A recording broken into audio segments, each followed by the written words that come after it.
Good afternoon to you all. Welcome to Adams Park. The first time I have been to this ground. I've got to apologise for the PA system, which is buzzing away in the background, but there you go. The auspicious surroundings of Adams Park. That's where the press box is, where we were sitting. This is the end where Teemu, Pukki and Idah scored the 2 goals in Norwich City's 2-0 win. Now, a little bit of background for you. My wife, before I left the house today, said, you're going to be sitting down and it's actually going to be quite cold temperature-wise today, so make sure you wear your thermals. So I was like, you know what, that sounds sensible. You can always take layers off, as she said. So I made sure I put all my layers on. I have literally spent about 3 hours in blazing sunshine, and I'm pretty sure I've got a lovely red face. And as you can probably tell, I've taken off about 2 jumpers, my scarf and my hat. Not my hat, I wish I brought my hat, my coat. But there we go. There comes a point in every season, and I was kind of reticent to talk about this. I'll talk about it now, but I'm reticent to talk about it earlier. There comes a point in every season, I remember this when following Norwich as a fan, where you go for an away game. It's always an away game, and the temperature has just risen slightly. The air is fresh. It feels like spring. I don't know when this point is. It can be February, maybe March. And you just feel like, especially in a season when things are going well, it's just a bit warmer and fresher, and you just feel like this, you're coming into an important time. And even for me, it felt quite melancholy with that feeling coming here today. And I'm sure it is for you guys who can't be here. I'm sure this would have been one of the places you'd have loved to have come to as well. I'm not even sure which end the away fans are in. I'm guessing it's where I'm standing now, but I'm sorry. I really hope that it will soon be something that changes, obviously, and you'll soon be at grounds, especially at the end of the season, because it does look like it's going to have a happy ending for Norwich City. As I said, they won here 2-0. This was pretty much as you would have expected, really. Wycombe didn't come here to have a game of football. They wanted to get the ball up quickly. They wanted to win aerial duels. They wanted to keep the ball in the air and really get around Norwich and get in amongst them and scrap for everything, which they did. The technical deficiency was there, but they brought Norwich down to their level once or twice, and I say that in terms of a championship level.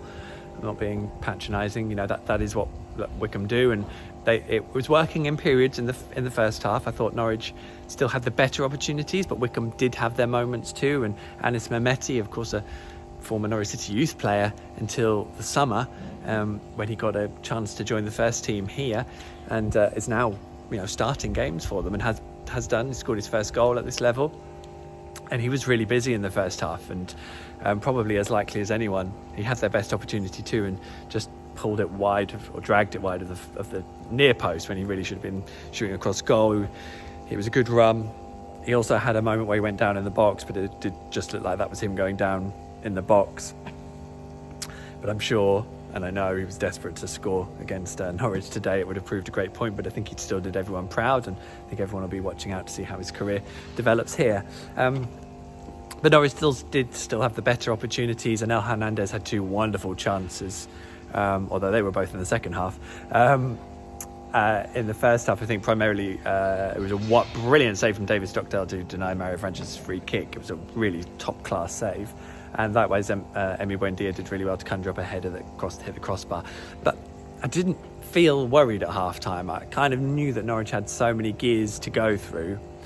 It may be a question of what would happen, how the game would develop, but you felt like Norwich could kick on. And in fairness, Daniel Farke made some canny tactical switches. I actually went to a 3 at the back for the second half, and from kick-off, basically, Norwich overran Wycombe for a period that basically won them the game essentially.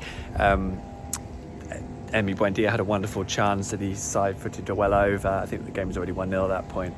And El Hernandez, as I said, had 2 great chances. Max Aarons was doing all sorts of damage, basically as wing back on the right. But the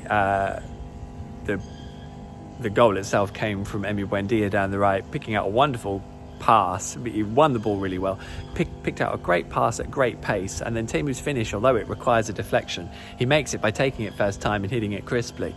So he has made his own luck in that situation. In fairness to Gareth Ainsworth, Wycombe then did a great job on, I think it was on 67 minutes. They brought on 5 substitutes in one go. I've never seen it before.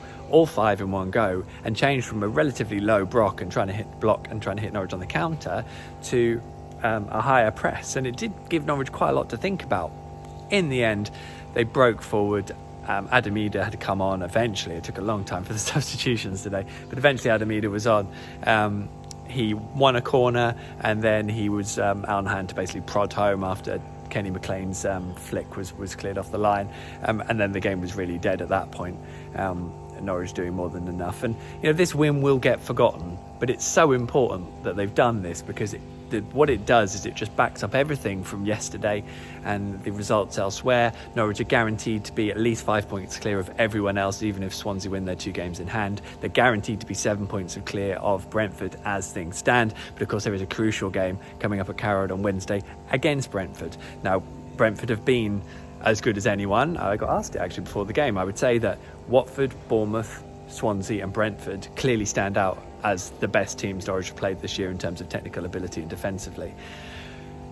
But the way Norwich are playing, it doesn't sound like Todd Cantwell will be fit again, by the way. He didn't play today. It was a big moment for Enel Hernandez, who I think it was his first start for a long time, so maybe give him a bit of credit that he'll need a few games. He may well get another go, of course, come Brentford on Wednesday, but he did get in some really good positions, which is encouraging. Just needed to do much better with them. The PA's gone, that's much better. So it'll be a real intense game on Wednesday, a game where Norwich really don't want to lose, but they do now have probably the breathing space to take a draw. They won't play for it. I don't think they should, and I don't think they can. But I think in that aspect, they'll be all right if they get their heads around it. And there was, of course, a moment today when Emi Buendia picks up a yellow card, which seemed a bit harsh. And you're thinking, okay, take him off. Take him off. And he didn't, Daniel Farke, until maybe one of the last possible moments. But he did in the end, without a second yellow. So we will see Emi Buendia against Brentford on Wednesday. And I think you can noticeably see Emi just backing out of challenges. He completely backed out of some, and he was like, I'm not going for that. I'm not going for this. And you can see it. That is what he has to do, really, isn't it, if he's on a yellow? So, that's up to him. But he did do that today. So fair play. But yeah, I think that's it really. I think it's covered off. I don't think that much happened. As I said, fair play to Daniel Farke today, because I thought the tactical change, Wycombe didn't get a handle on that really until they made their own changes after about 67 minutes. So that says a lot. Everyone put in a pretty good shift. I don't think it was anything exceptional for Norwich. But, they've just come away to a Wycombe side who had nothing to lose. They will almost certainly get relegated this year, I think, and on budgetary requirements say they probably should.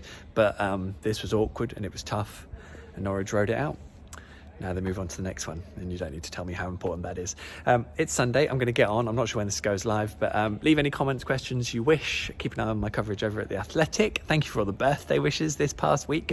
My tweet saying thank you managed to correct birthday to Keith Day.